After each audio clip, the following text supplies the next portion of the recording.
Brian Lara তাকে বলা হয় রেকর্ডের বরপুত্র। আধুনিক টেস্ট ক্রিকেটে এসেও পুরো একটা দল বেশিরভাগ সময় 400 বা 500 রান করতে পারেন। সেখানে লারা একাই করেছেন 400 রান, আছে 500 রানের রেকর্ডও। শুধুই কি তাই, তার কাছে ডাবল সেঞ্চুরি আর ট্রিপল সেঞ্চুরি ছিল অনেকটা ডাল ভাতের মতো। যুগে যুগে ক্যারিবিয়ান ক্রিকেটে অনেক কিংবদন্তি এসেছেন, তবে ব্রায়ান লারা ছিলেন একজনই। নিজের দিনে তিনি একাই 100 নিশ্চিত হারা ম্যাচটাও বের করে আনতেন। অস্ট্রেলিয়ার দম্ভ চূর্ণ করা অথবা তারকায় ঠাসে ইংল্যান্ডকে নাস্তানুবাদ করা ব্রায়ান লারা কোনো কিছুই বাদ রাখেননি। টেস্টে প্রায় 12,000 রান আর ওয়ানডেতে 10,000-এর বেশি রান তার মাহাত্ম্যকে ফুটিয়ে তুলতে পারে না। তাই তো একজন ম্যাচ উইনার হিসেবে অনেকে সচিন টেন্ডুলকারের থেকেও লারাকেই এগিয়ে রাখেন। এত রান করতেন, অথচ তার ব্যাটিংয়ে ছিল না তাড়াহুড়া। প্রচণ্ড গতিতে ছুটে আসা বাউন্সারটাকেও আয়েশি ভঙ্গিতে পুল করে মাঠের বাইরে পাঠাতে পারতেন। পেস বোলিংটা যেমন দারুণ খেলতেন, স্পিনও খেলতেন দুর্দান্ত। লারার ব্যাটিং দেখাটাও চোখের জন্য আনন্দের ছিল।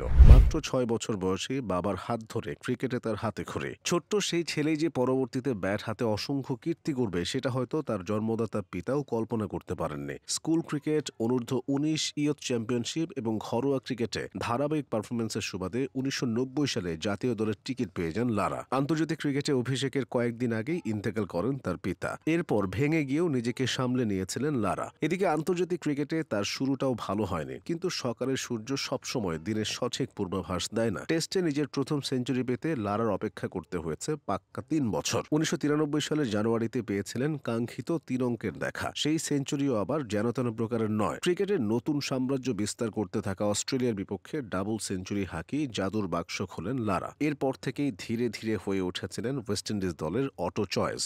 বড় ইনিংসের সাথে যার ক্যারিয়ারের শুরু থেকে সখ্যতা, তিনি তো হরহামেশাই বড় ইনিংস খেলতে চাইবেন। সেই ধারাবাহিকতায় ইংল্যান্ডের বিপক্ষে 375 রানের এক অনবদ্য ইনিংস খেলে ফেলেন। তৎকালীন সময়ে সেটাই ছিল এক ইনিংসে সর্বোচ্চ রানের রেকর্ড। তবে এর থেকেও বড় চমক অপেক্ষা করছিল। 1994 সালে ইংলিশ কাউন্টি দল উস্টারশায়ারের হয়ে ডারহামের বিপক্ষে অ্যাজবাস্টনে তিনি 501 রানের অতি মানবীয় এক ইনিংস উপহার দেন, যেটি এখনও প্রথম শ্রেণীর ক্রিকেটে কোনো ব্যাটসম্যানের সর্বোচ্চ ব্যক্তিগত ইনিংস। এই রেকর্ডটা টিকে থাকলেও আন্তর্জাতিক ক্রিকেটে লারার 375 রানের রেকর্ড ভেঙে 380 রান করেছিলেন অজি তারকা ম্যাথু হেইডেন। কিন্তু লারা সেই রেকর্ড বেশি দিন থাকতে দেননি। 2004 সালে ইংল্যান্ডের বিপক্ষে ইতিহাস গড়া 400 রানের ইনিংস খেলে হারানো রেকর্ড পুনরুদ্ধার করেন তিনি। এই অমর ইনিংসটির মধ্য দিয়ে তিনি দুটি 350 রানের বেশি ইনিংস খেলা একমাত্র ব্যাটসম্যান হয়ে যান। রেকর্ড বুক ওলটপালট করে দেওয়া এই উইন্ডিজ তারকা এখানেই থামেননি। ইনিংস বিবেচনায় টেস্ট ক্রিকেটে দ্রুততম 10 ও 11,000 রান করার রেকর্ডটি তারই দখলে। 10,000 রানের রেকর্ডে টেন্ডুলকার সঙ্গী হিসেবে থাকলেও দ্রুততম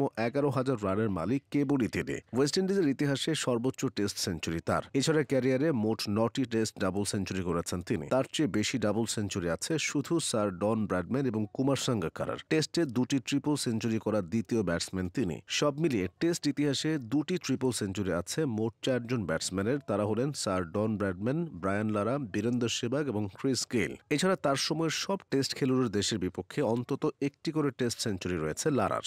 2005 সালে কেনিংস্টন ওভালে পাকিস্তানের বিপক্ষে সেঞ্চুরি করে এই চক্র পূরণ করেন তিনি। এভাবেই ব্রায়ান লারা হয়েছিলেন রেকর্ডের বরপুত্র।